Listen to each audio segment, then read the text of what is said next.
Good morning sir. और सबसे पहले अगर आप देखें तो oil marketing companies, Reliance industries और साथ में आप वो कंपनीज भी रडार पर थोड़ी सी रख के चल सकते हैं जो कि क्रूड को बतौर रॉ मटेरियल इस्तेमाल करती हैं, यानी पेंट कंपनीज होगी, टायर कंपनीज होगी, इनके ऊपर भी एक इम्पैक्ट लाइकली है। अब दरअसल अगर आप देखें तो कच्चे तेल के दामों में बड़ी कटौती जो है सऊदी अरब करने वाला है। और सऊदी अरब की जो कंपनी है सऊदी अरामको, इसने 26 साल में सबसे बड़े क्रूड कीमतों में जो प्राइस कट है इसका अनाउंसमेंट किया है। कच्चा तेल पर अब देखें तो तकरीबन $11 प्रति बैरल की कीमतों की कटौती का यहाँ पर ऑफर दिया गया और ये बहुत ज़्यादा सिग्निफिकेंट है। जैसे कि मैंने आपको बताया, पिछले 26 साल में सबसे बड़ा प्राइस कट यहाँ पर आपको देखने को मिल रहा है और भारी डिस्काउंट अगर आप देखें तो सऊदी अरब पूरे बाजार को दिया है। तो इसी के चलते आप देखें तो जितने भी ऑयल प्रोड्यूसिंग नेशंस हैं, कंट्रीज़ हैं, इनको एक बड़ा झटका यहाँ पर देखने को मिल रहा है। लेकिन कच्चे तेल का जो घटना है ये ऑयल मार्केटिंग कंपनीज़ के लिए काफ़ी फ़ायदेमंद है, क्योंकि अगर सस्ता तेल इन्हें मिलेगा तो इनके जो मार्केटिंग मार्जिन्स है, रिफाइनिंग मार्जिन्स है, इनमें एक बड़ा सुधार देखने को मिलेगा। तो पूरा जो तबका है, पूरा पैक है, आज ये रडार पर रहेगा। पूरा पैक आज रडार पर रहेगा, इस पर रखेंगे नजर। अब आते हैं क्वार्टरली अपडेट्स पर। आज ये काम करिए टाइटन और ट्रेंड, क्योंकि दोनों टाटा ग्रुप की कंपनियां हैं, एक साथ निपटा दीजिए दोनों। टाइटन पर आप देखें तो जो अपडेट आया है काफ़ी बढ़िया साइड पर देखने को मिला। लगातार कई क्वार्टर्स से हम देख रहे हैं कि ग्रोथ के आंकड़े बहुत बढ़िया देखने को मिल रहे हैं। अब इनका जो कंज्यूमर बिजनेस है इसमें पिछले साल के मुकाबले 41% की बढ़त देखने को मिली, जो कि मार्केट के एस्टिमेट से काफ़ी बेहतर है। वहीं अगर आप देखें तो ज्वेलरी में 39% है, वॉचेज में 23% है, आई केयर में 23% है और जो इनके छोटे छोटे इमर्जिंग बिजनेसेस हैं जो छोटे बेस के साथ लगातार बड़ी तेजी के साथ ग्रो कर रहे हैं, इनमें भी ग्रोथ आपको 19% की देखने को मिली। अगर आप डोमेस्टिक कारोबार की बात करें तो 37% की बढ़त है। इंटरनेशनल बिजनेस इसमें भी बहुत ही एक्सपोनेंशियल बड़ा मूव यहाँ पर देखने को मिला है, 128% की बढ़त यहाँ पर देखने को मिली है। वहीं अगर आप देखें तो 77 नए स्टोर जो है क्वार्टर के दौरान इन्होंने ऐड किए और अब इनके जो टोटल स्टोर की संख्या है वो 3680 के करीब यहाँ पर आपको देखने को मिली है। ये तो रहा टाइटन का अपडेट। वहीं अगर आप ट्रेंड के अपडेट की बात करें तो ये थोड़ा सा निराशाजनक है।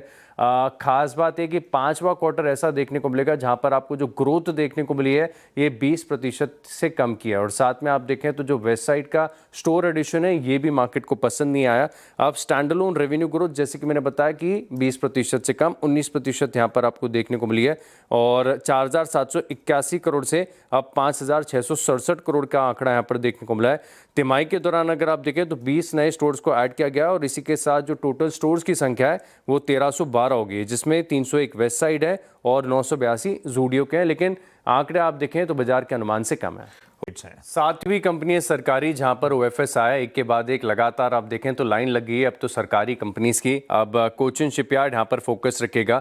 गवर्नमेंट ने सरकार ने जो कि प्रमोटर है ओएफएस लॉन्च किया 2.52% स्टेक के लिए प्रिसाइजली, और इसमें अगर आप देखें तो हर बार की तरह ग्रीन शो ऑप्शन भी, यानी एडिशनल जो है करीब 66.3 लाख शेयर्स ऑफर किए जा सकते हैं। तो जो टोटल बेस के साथ ग्रीन शो जोड़ दें तो 5.04% इक्विटी का ओएफएस है, जिसमें आप देखें तो आज ये नॉन रिटेल के लिए और कल आप देखें तो रिटेल निवेशकों के लिए खुलेगा। तो यहाँ पर रहेगा कोचिन शिपयार्ड पर खास फोकस। इस बार सरकार ने मन बना लिया है, डिसइन्वेस्टमेंट का पैसा उठा ही लेंगे।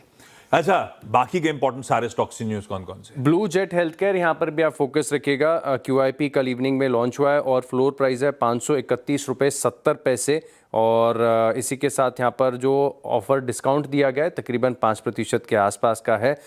जुबलेंट फूडवर्क्स, यहाँ पर भी आप देखें तो क्वार्टरली जो अपडेट्स आए हैं इसका एक इम्पैक्ट देखने को मिलेगा। जो कंसोलिडेटेड रेवेन्यू है इसमें आपको बढ़त देखने को मिली है पिछले साल के मुकाबले 14% की। अगर आप स्टैंडअलोन रेवेन्यू यानी भारतीय ऑपरेशंस की बात करें तो 9.2% का सर्ज देखने को मिला है। जो लाइक फॉर लाइक ग्रोथ यहाँ पर आई है ये 2.5% की है। इनका डोमेस्टिक कारोबार तो काफ़ी बढ़िया कर रहा है, लेकिन जो इंटरनेशनल है यहाँ पर आप थोड़ी सी धीमी गति देख रहे हैं और साथ में इन्फ्लेशनरी प्रेशर है। 58 नए स्टोर जो हैं क्वार्टर के दौरान इन्होंने ऐड किया और इसी के साथ जो टोटल स्टोर की संख्या है 2513 हो गई है।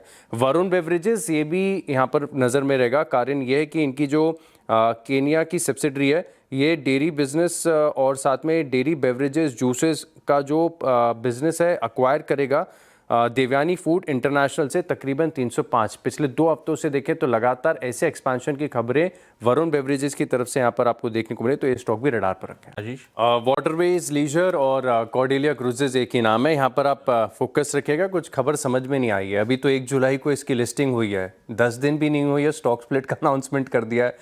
ये खबर मतलब कल शाम की, अब तक समझने का प्रयास कर रहा हूँ कि ऐसी तो क्या ही जल्दबाजी थी। ऐसा ना तो फेस वैल्यू भी 10 रुपए की ही है और स्टॉक का प्राइस भी आप देखें तो ऐसा महंगा नहीं, इनफैक्ट इशू प्राइस से सस्ता ही हो रहा है। 808 रुपए का इशू प्राइस था, 767 रुपए का भाव चल रहा है। कल 6% की गिरावट थी। 10 दिन के अंदर स्टॉक स्प्लिट कर रहे हैं ये।